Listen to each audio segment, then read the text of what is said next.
Dando sequência ao nosso curso sobre psiquiatria existencial, e nesse primeiro momento, revisitando os alicerces epistemológicos e teóricos dessa abordagem, hoje nós vamos falar sobre um pensador axial para a fenomenologia, que se chama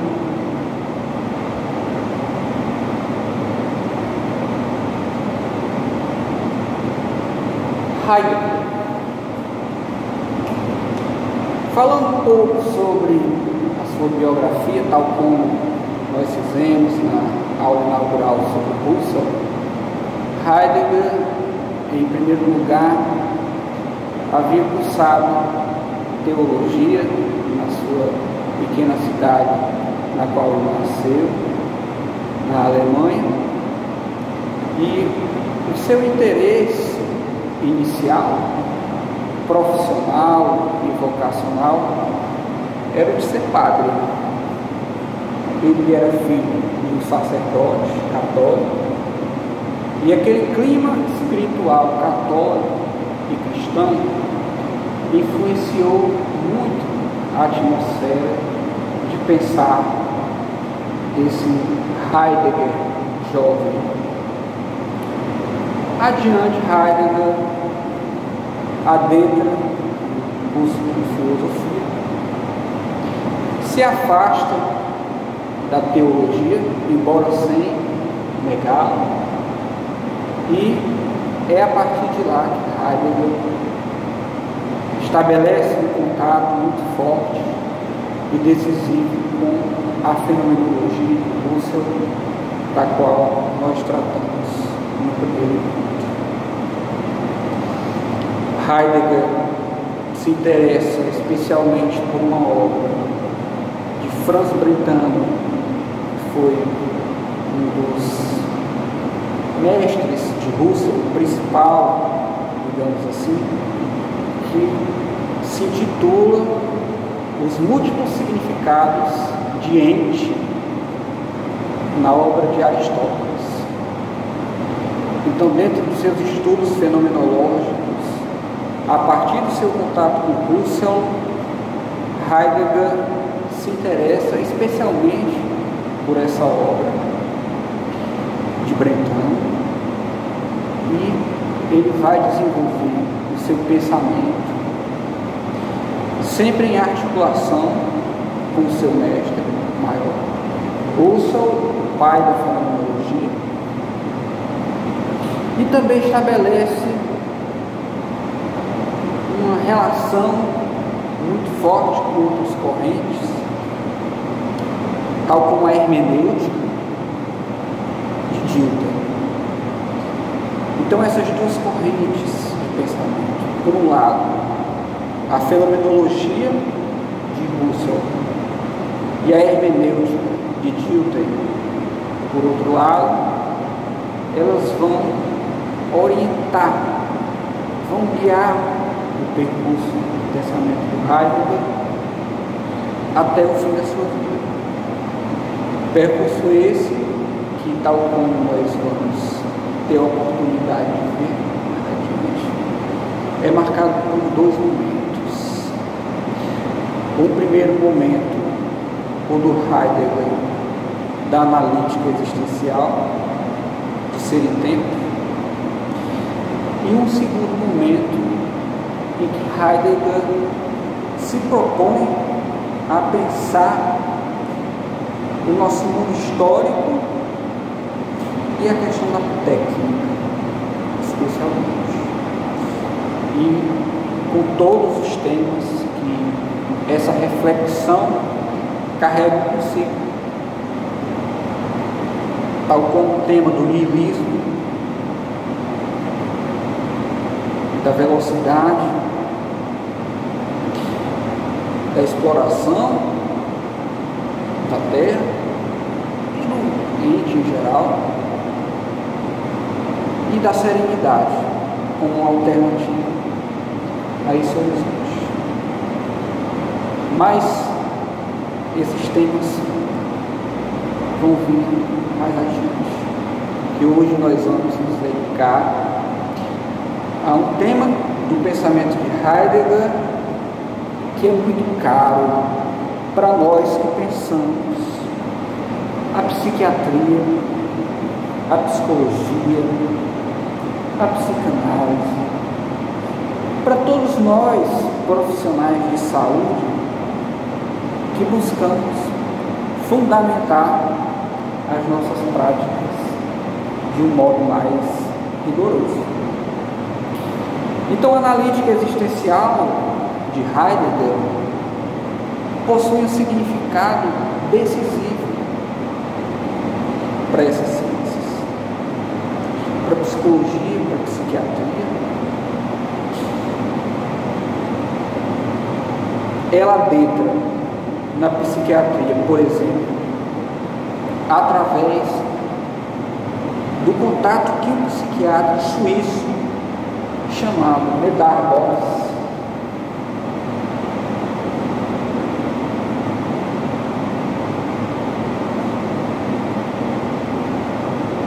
estabelece a obra de Heidegger. Naquele momento, Boss dizia que em plena guerra, Segunda Guerra Mundial, tudo aquilo que ele viu na sua formação científica em medicina e em psiquiatria simplesmente ruiu face à dilaceração brutal que ele vivenciou, e que, diante daquele tédio profundo que o acometeu naquele instante, a ciência dizia muito pouco para ele. Foi então quando ele se deparou com a obra principal desse pensamento, a saber, Ser e Tempo.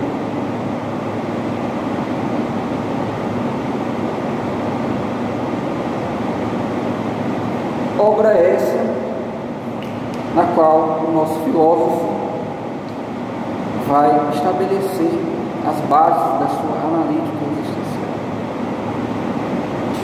Em primeiro lugar, para que nós possamos nos introduzir no tema, é importante que nós resgatemos um conceito fundamental que nós discutimos na primeira reunião, a saber, o conceito de intencionalidade.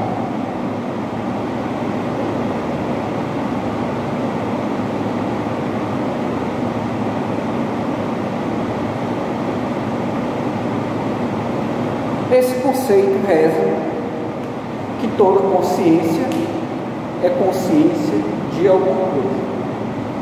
Isto é, eu não posso pensar numa consciência que não seja dirigida a um objeto, que não esteja em ligação com uma determinada coisa. Não faz sentido nós pensarmos num sujeito isolado do mundo, um sujeito isolado dos objetos, isolado dos outros, isolado do seu espaço. Esse é o princípio da intencionalidade. Heidegger, porém, radicaliza essa noção a tal ponto que, diferente do seu mestre Husserl, ele não fala mais de consciência. Quando Husserl se referia à intencionalidade, ele falava toda consciência, consciência de alguma coisa. Mas Heidegger vai dizer, mas se eu falo que toda consciência é consciência de alguma coisa, eu já estou inserindo aí uma divisão na linguagem da consciência e da coisa. Então a gente tem que estabelecer uma outra linguagem. Em primeiro lugar, que nós estabeleçamos um novo conceito que dê conta daquilo que é o homem. E esse conceito ele vai chamar de Dasein.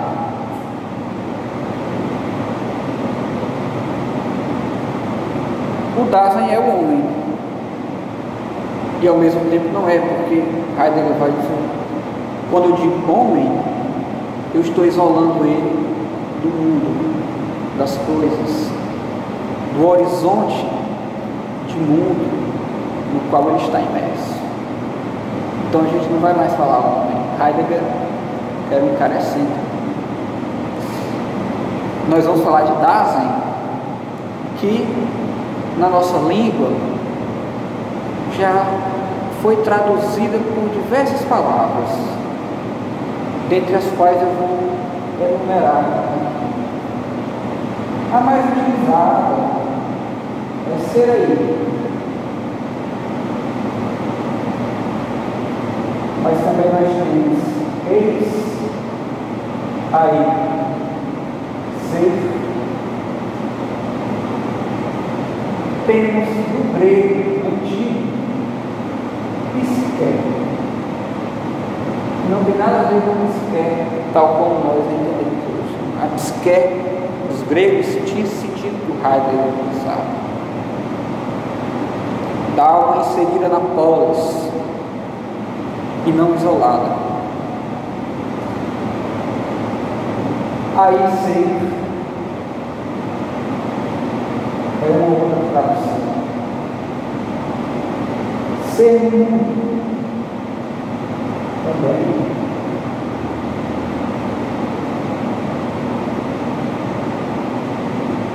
E por aí vai. Nós poderíamos estabelecer, pensar aqui várias traduções. Eu mesmo teria uma tradução para essa palavra, mas eu prefiro não usar. É melhor que usar Dasein, porque preserva o significado desse conceito, que é muito difícil de traduzir para o português, e quando a gente traduz, a gente incorre em prejuízo. Quando Heidegger fala do Dasein, ele diz que ele se caracteriza primordialmente por uma alternância específica desse ente. Ele alterna entre a autenticidade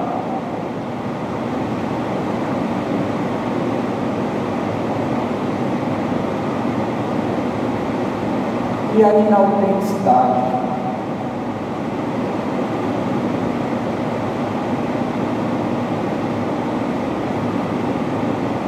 Que são dois modos de ser distintos.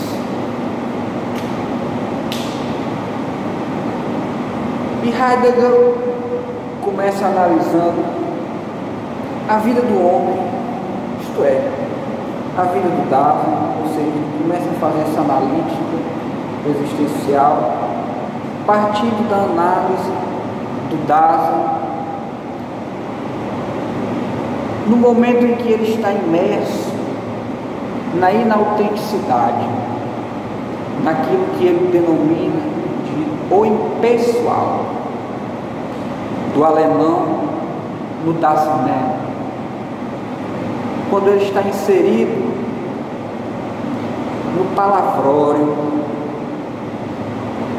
naquele tipo de conversa que muito facilmente nós podemos identificar no dia a dia, em que muito se fala, mas nada se diz. Imerso nesse horizonte da inautenticidade, o homem ele se guia por aquilo que se diz, ele se guia por aquilo que se faz. Como é que eu devo fazer determinada coisa? Você deve fazer desse jeito assim. E aí você pergunta, mas por que eu devo fazer assim? Porque é assim que se faz. É assim que a cotidianidade outra terminologia que ele utiliza, opera. Ela prescreve para você como é que você deve se comportar, como é que você deve ser, como é que você deve proceder com uma determinada situação, com uma determinada coisa.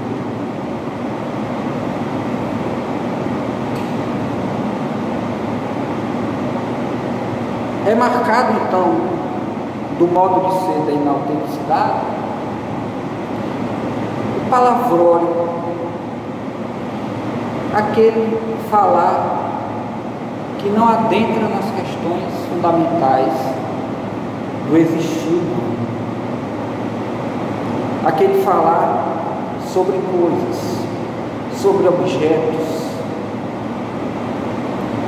e isso acontece de modo muito natural.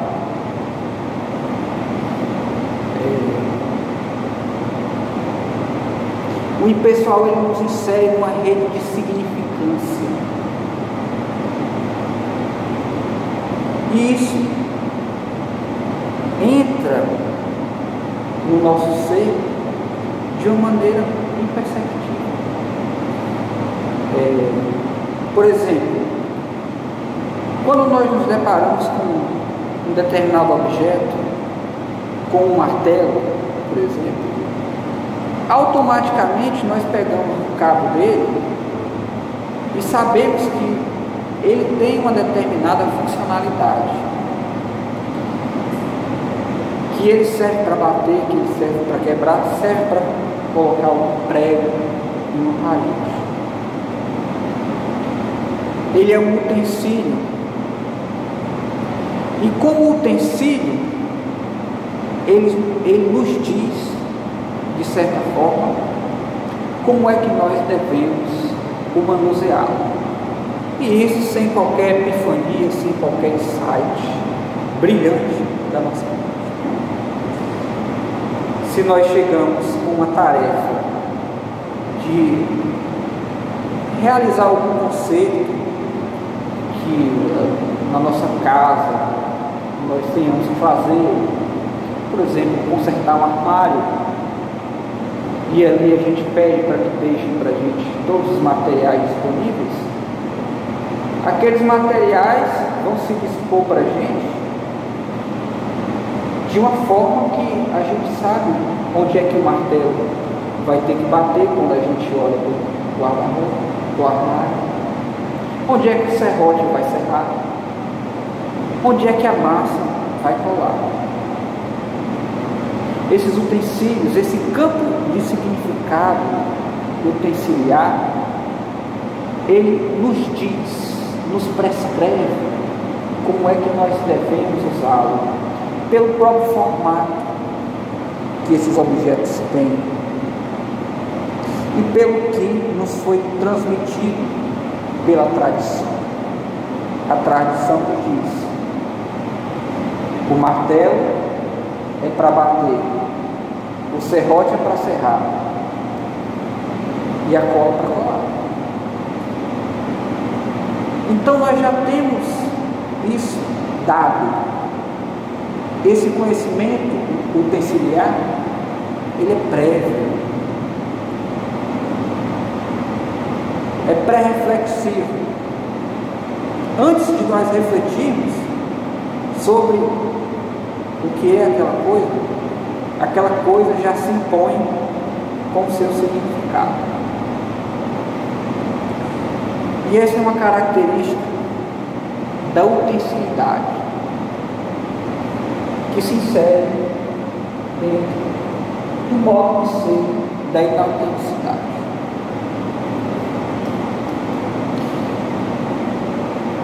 Só que acontece que essa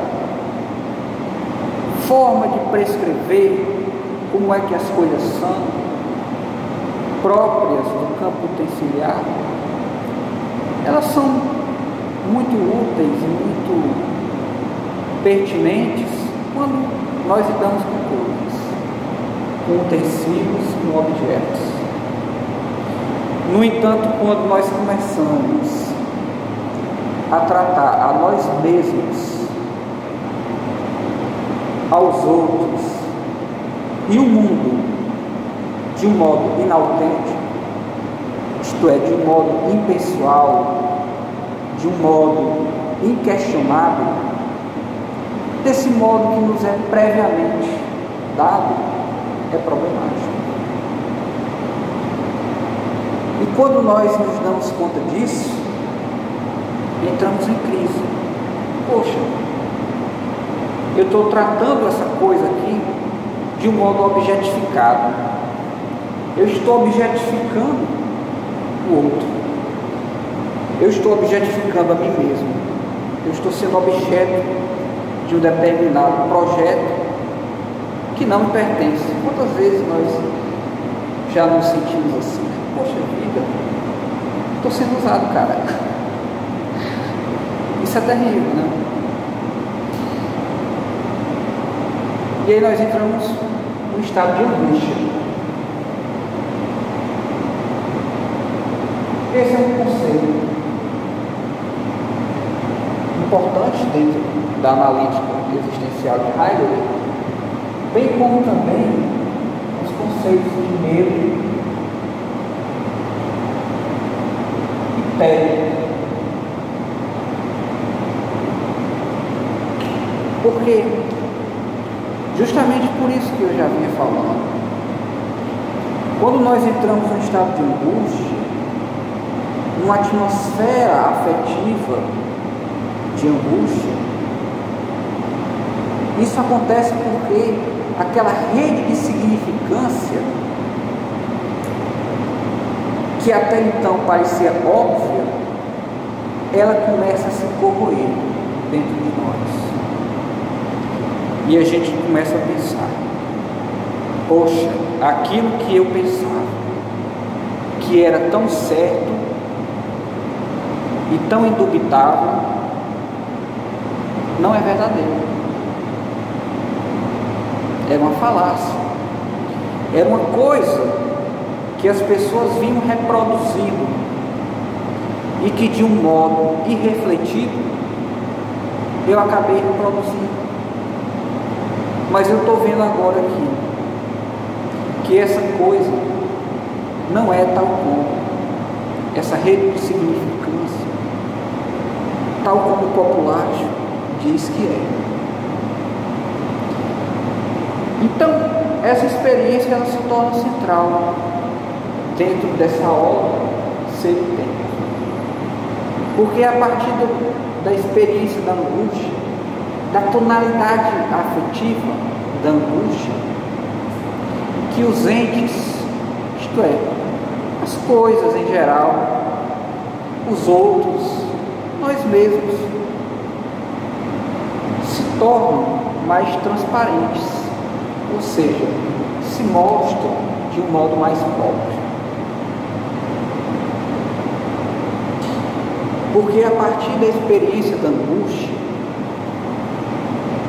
que nós temos acesso a um traço que nos constitui,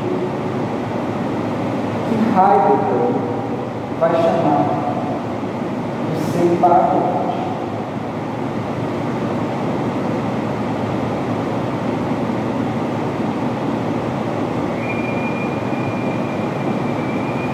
A angústia nos lembra, portanto, da nossa finitude.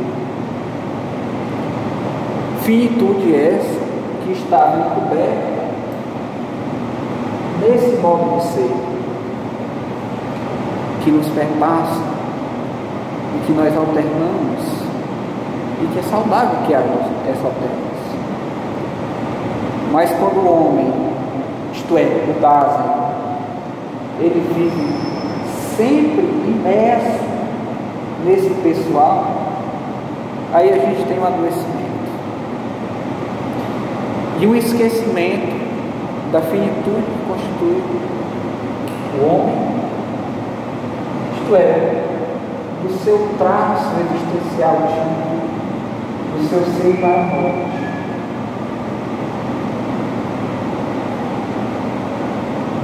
O homem é, portanto, um ser para a morte. Ele é também um ser como os outros.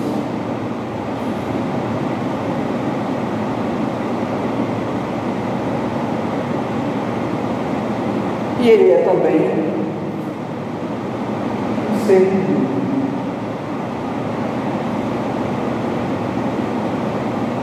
Essa é a tríade clássica para nós entendermos o conceito de Dasein. Quando nós falamos que Dasein é ser com os outros, nós queremos dizer exatamente isso. Que ao estar no mundo, ele está lançado num horizonte de significação que não é escolhido por ele. Ele é constituído de um modo intersubjetivo, de um modo histórico, através dos outros. E ele está inalienavelmente imerso nesse horizonte, constituído pelos outros de modo histórico. Mesmo que o homem, ele se visse como no filme Eu Sou uma Lenda, e que não existem mais seres humanos em para lidar com aquela pessoa. Aliás, é um filme interessante se assistir. Ele seria um ser como os outros.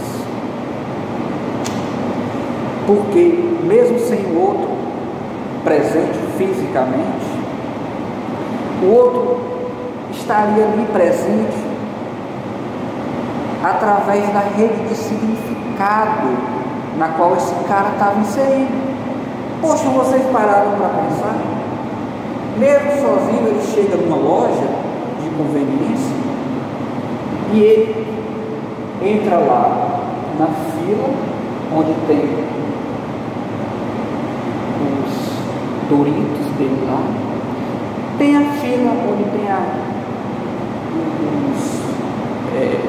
os alimentos perenes, o arroz, o feijão e tal. Tem a fila onde tem as carnes e tal. Então, onde é que ele tirou esse esquema? Onde existe um supermercado no mundo e que existem prateleiras para que ele possa pegar cada alimento para ele sobreviver, num mundo que não tem ninguém. Ora, essa rede de significância não foi ele que inventou, foi a humanidade. Então é um traço transcendental do homem, ser como os outros. Mesmo que a pessoa seja diferente para com o outro, mas é um traço transcendental. Isto é uma condição de possibilidade para que o homem seja homem, para que o Dasein seja Dasein. E ser no mundo entre em consonância com essa ideia. Ele é nesse mundo compartilhado, nesse horizonte de significação, nesse horizonte de sentido que prescreve para ele o que faz e o que não faz sentido fazer.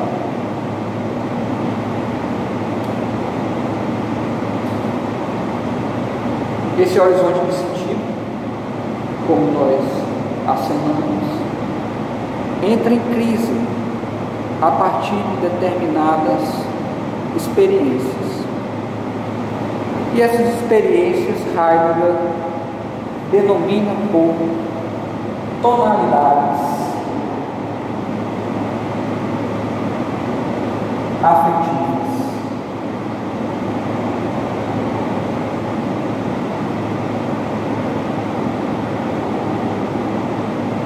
E dentre essas tonalidades afetivas, ele destaca nessa obra,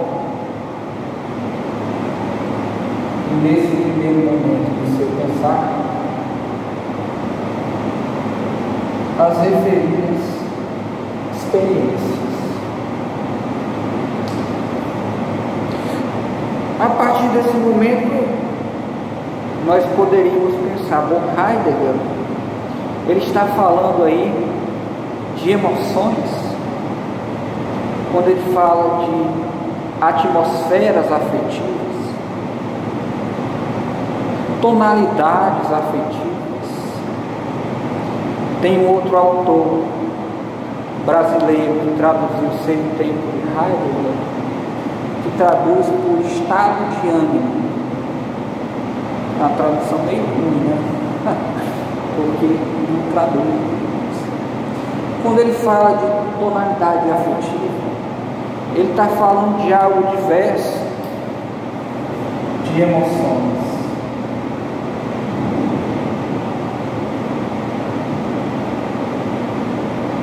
Porque quando nós falamos de emoções, dentro da nossa terminologia, dentro do uso corrente da nossa linguagem, nós temos em mente aí determinadas afecções que nos acometem a nossa interioridade, provocadas por um estímulo externo. Ou seja, aconteceu algo lá e isso me fez sentir assim. E aí pode-se dizer, bom, mas isso aconteceu daquele modo, mas isso afetou você desse jeito, afetou outra pessoa daquele outro modo e afetou outra pessoa. Ou seja, a emoção seria algo subjetivo, algo psicológico. Só que quando Heidegger fala das tonalidades afetivas, ele está falando de algo mais originário do que as emoções, tal como a nossa psicologia compreende, e tal como as nossas ciências em geral compreendem o fenômeno do afetar-se. Ele está colocando aqui a questão em outras bases. Ou seja, ele está estabelecendo uma ontologia adequada, em bases rigorosas. Quando Dasein se vê acometido por uma determinada tonalidade afetiva, isso não significa somente uma mudança no estado de espírito dele. Uma tonalidade afetiva é uma constatação de uma certa facticidade, de algo muito objetivo, de algo histórico. Então, tonalidade afetiva e facticidade, ou objetividade, ou historicidade, são coisas que se encontram atreladas. Quando eu encontro um determinado estado de ânimo, isso diz respeito a algo que está se passando não somente comigo, é algo que se passa no mundo. Pode ser no meu microcosmo, no mundo que me circunda, pode ser também uma constatação de algo que envolve o mundo de uma maneira mais global. Pode ser também a constatação de algo que está se passando comigo. Pode. Existem gradações. Agora, quando nós falamos de emoções, parece que não há essa gradação do individual partindo para o universal. Parece que aqui nós nos contentamos em descrever o sujeito psicológico individual. Mas quando nós falamos disso daqui, das tonalidades afetivas, nós estamos falando do mundo.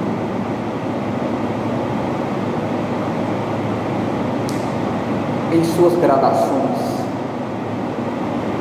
e de nós mesmos e dos outros que nos circundam, das nossas relações. Como é que vai a minha relação para com esses outros que estão mais próximos a mim? Como é que vai a minha relação, aliás, a relação desses grandes outros governantes, chefes de Estado para comigo? Ou vocês acham que quando tem uma guerra na Ucrânia e um maluco como aquele Putin decide invadir terras estrangeiras com a violência, claro, nós não sentimos isso de um determinado modo? Nós não nos imitamos também? Claro que sim. E é algo somente psicológico, individual? Não. É algo objetivo também. Quando Putin estabeleceu guerra à Ucrânia, o preço dos alimentos no nosso país disparou. A inflação subiu. Ou seja, a nossa condição de vida fática, econômica, concreta, ela se alterou. E o mundo, ele não se sentiu abalado existencialmente naquele momento? Claro que se sentiu. As pessoas individualmente não se sentiram abaladas? Se sentiram, sim. Por quê? Porque nós somos seres no mundo. Nós somos seres como os outros.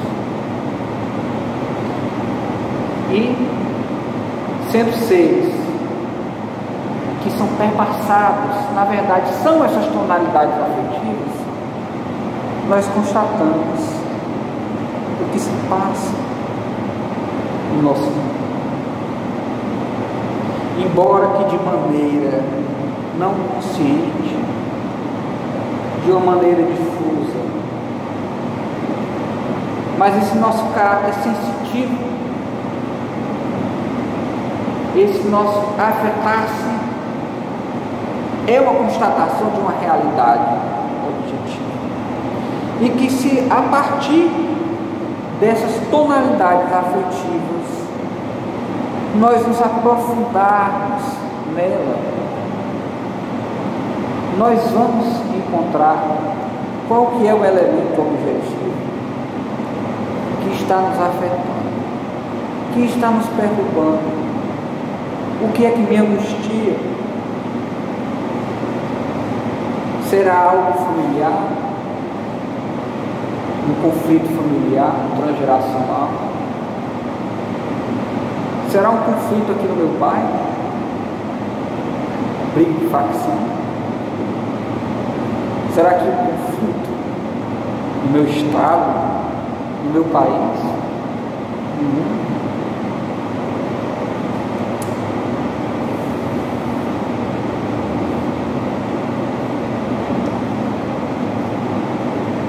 Então, quando afetados somos, nós nos deparamos com a nossa condição de jogado, lançado nesse mundo. E nós somos jogados, lançados nessa teia de significações e de afetos,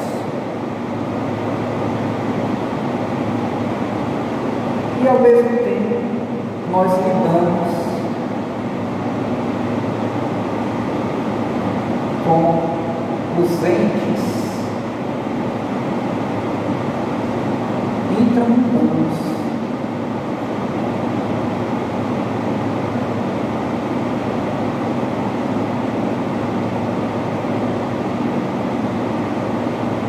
E aí eu aloprei, porque são terminologias que o Heidegger utiliza que são complicadas, mas eu vou destrinchar para que tudo isso fique claro. nós somos jogados, nós lidamos com as coisas e nós nos projetamos para o futuro. Quando Heidegger fala sobre esses traços, ele está falando sobre a temporalidade.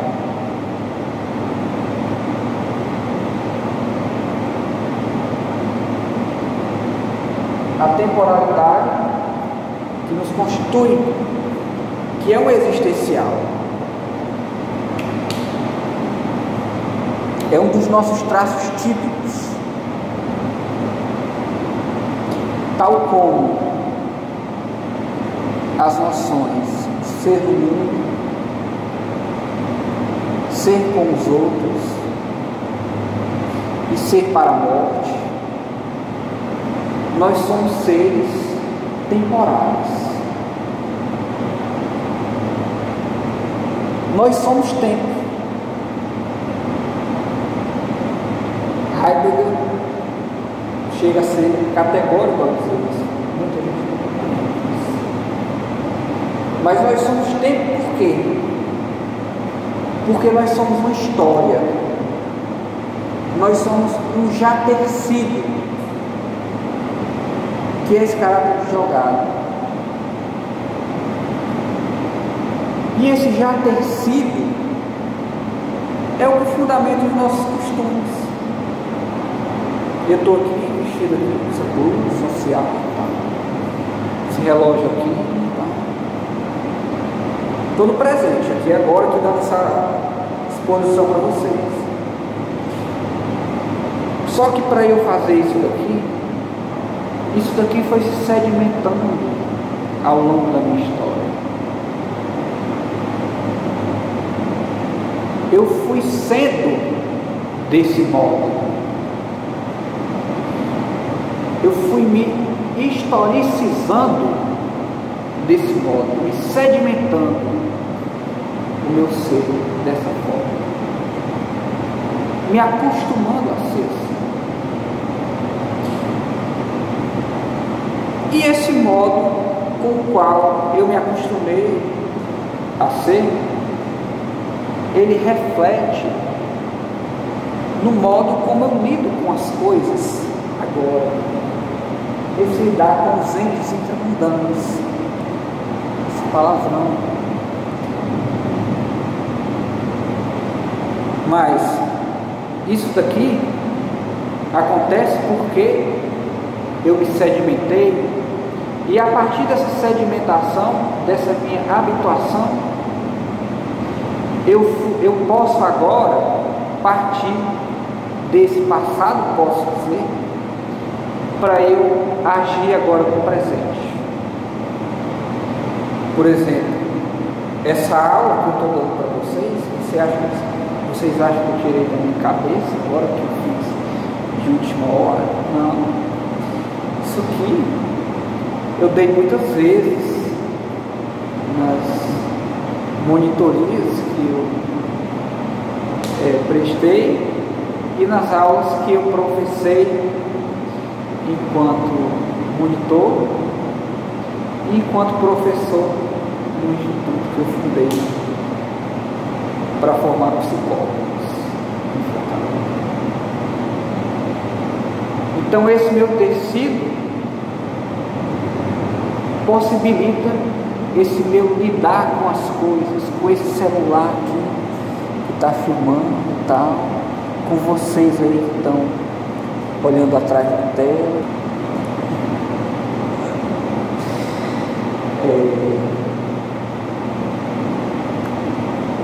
E ao mesmo tempo,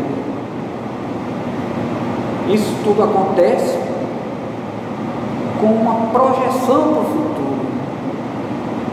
Teve esse tecido meu que fundamentou esse meu agir aqui com vocês agora, mas ao mesmo tempo em que esse tecido junto com esse lidar com as coisas agora, fundamento a minha ação, tem também o meu olhar para frente. Eu quero ver ali muito pujante, protagonista, soberano, uma liga bacana, né?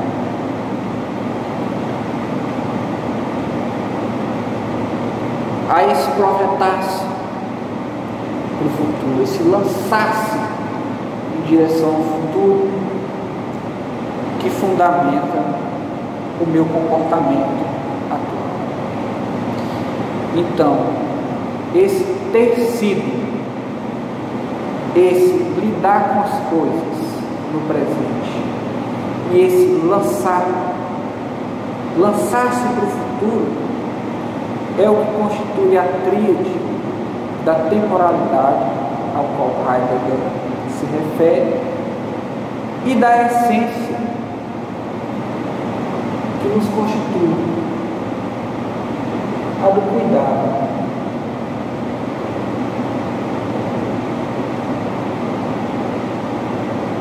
Temporalidade e cuidado, para Heidegger, são basicamente sinônimos. Cuidado aqui não tem o significado de que, eu sou uma pessoa que eu me cuido, eu me defino e tal, sou um cara bacana, né, que se veste legal, não. Cuidado, por mais irresponsável que o sujeito, que Dasein, né, seja, ele está sendo cuidadoso, porque é da essência dele ser cuidado. Ele é cuidado, pelo menos na etimologia do alemão que o Heidegger se fala. Por isso que é difícil muitas vezes traduzir. Quando a gente traduz, a gente pensa em cuidados paliativos, né? Aqui tal, né? A enfermagem traduz muito isso daqui como se fosse sendo cuidado desse tipo de cuidado dos outros. Não. Cuidado significa simplesmente que eu sou um ser que tem uma história que ficou no passado, mas que fundamenta o meu presente, ou seja, a minha lida com as coisas, e que é perpassada, atravessada por esse futuro a qual eu me lanço. Essa é a essência do Dasein, isso é o cuidado, e essa é a temporalidade extática, aí o termo difícil, que nos constitui. Então, parece que ficou claro que quando nós falamos de temporalidade, nós estamos falando de algo diverso do tempo, tal como nós o compreendemos de modo ordinário.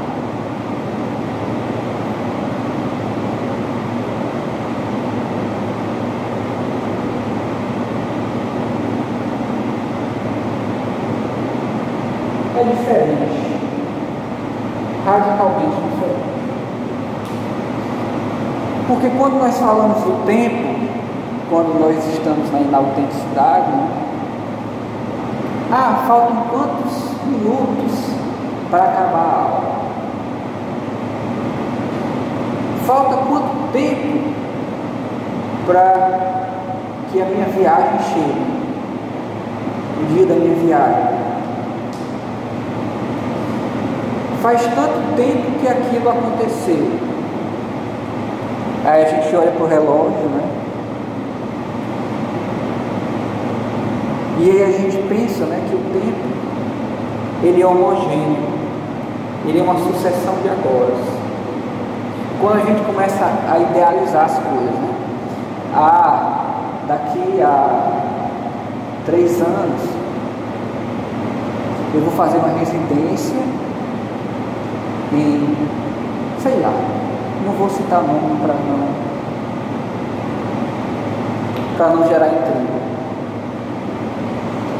Daqui a tantos anos eu vou fazer essa residência aqui, e depois de tantos anos eu vou me casar, não sei o quê, e aí depois de uns anos eu vou para um apartamento, e aí depois de tantos anos eu vou ter um patrimônio tal, vou ter uma casa em canto tal, e depois de tanto tempo, a pessoa vai idealizando o tempo, o que vai fazer o tempo, né?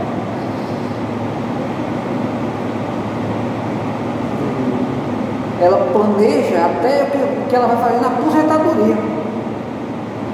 Pessoa jovem, né, na medicina, tanta coisa bacana para se fazer, né, e tal.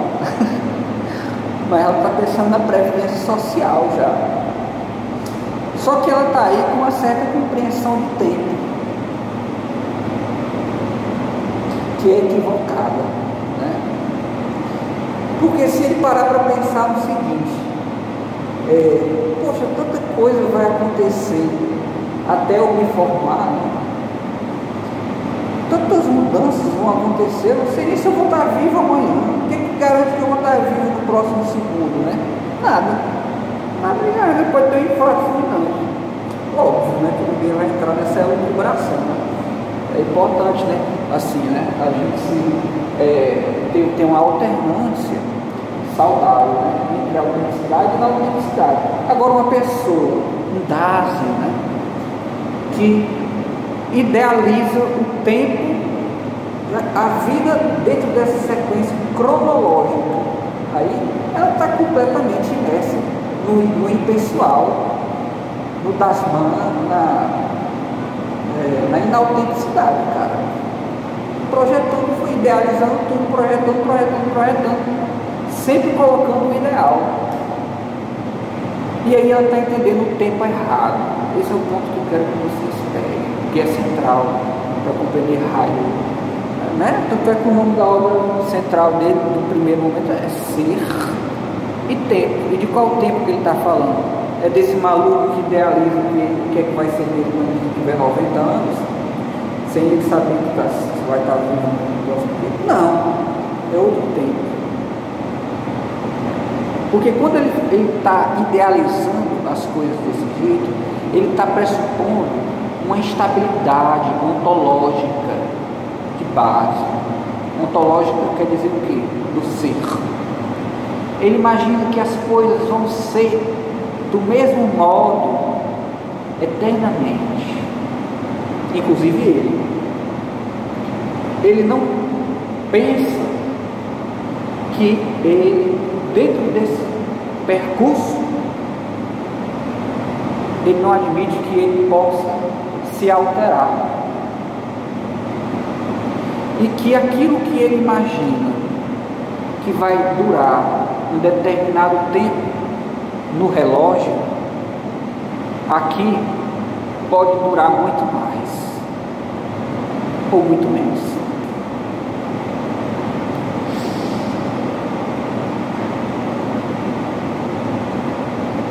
Então Heidegger fala de um outro tempo.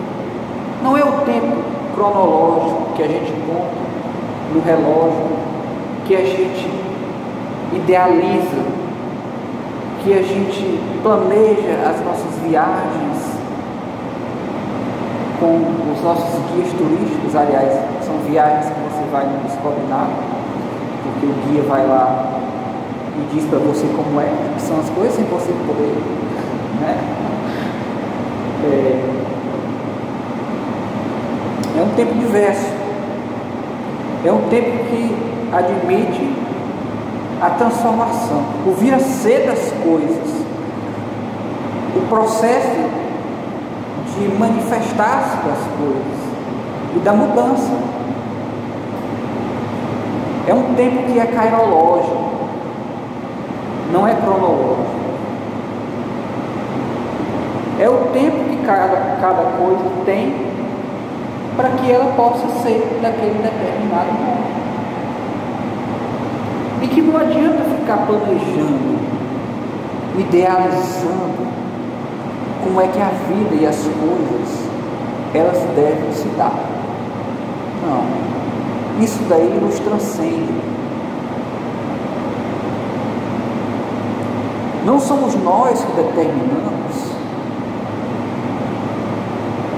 quando é que uma determinada coisa deve acontecer. Não.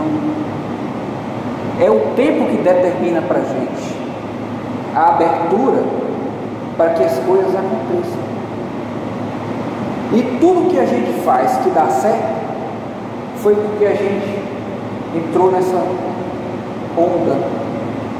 Nós ingressamos nessa abertura temporal.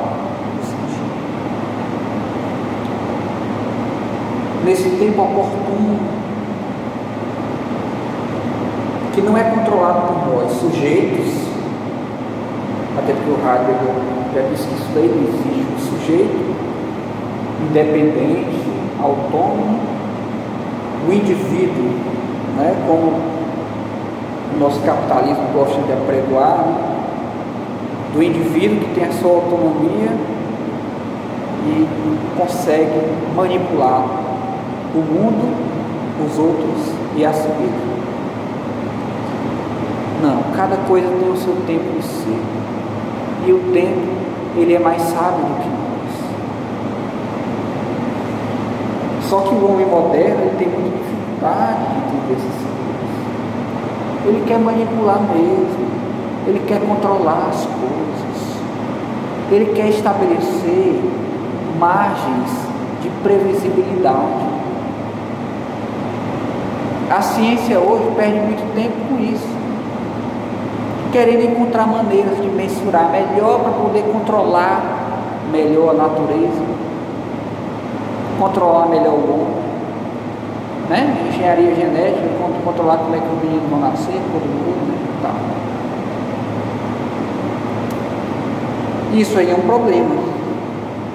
O homem não está se entendendo a si mesmo e não está entendendo o tempo.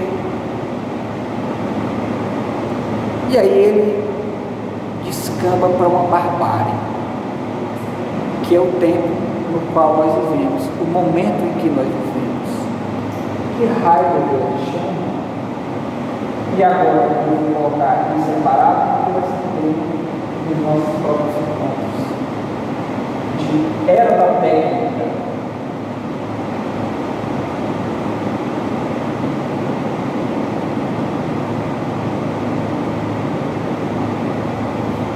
Que é um conceito central do pensamento do segundo Heidegger, da era da técnica, desse afã do homem de a tudo querer controlar, manipular, colocar a seu dispor, como se fosse ele o Senhor de todas as coisas.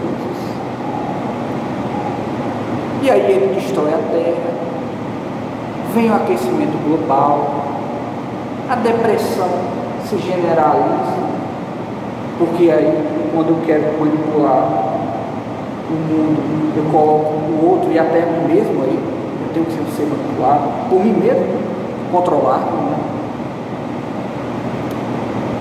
Isso gera sofrimento psíquico, isso gera um mal-estar ecológico.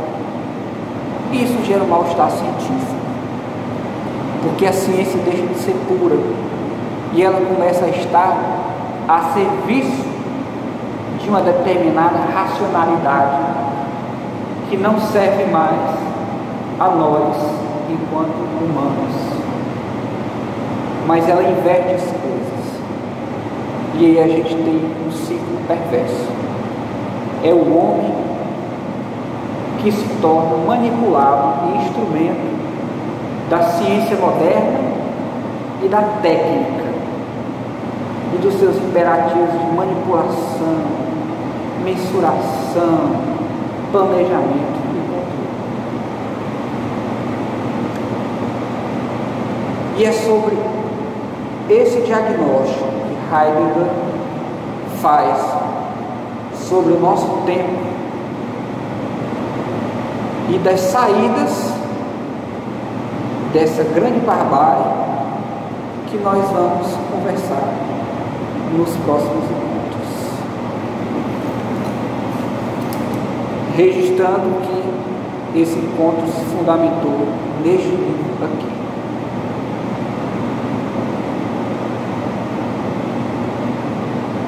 Introdução a Heidegger, de Figal. Com essas exposições teórico-filosóficas, tal como nós discutimos na reunião, nós temos por intuito chegar no momento em que nós vamos ter condições de discutir uma psicopatologia existencial e fenomenológica, de discutir as nossas práticas psiquiátricas e de discutir uma farmacologia em bases existenciais. Essa é a nossa intenção.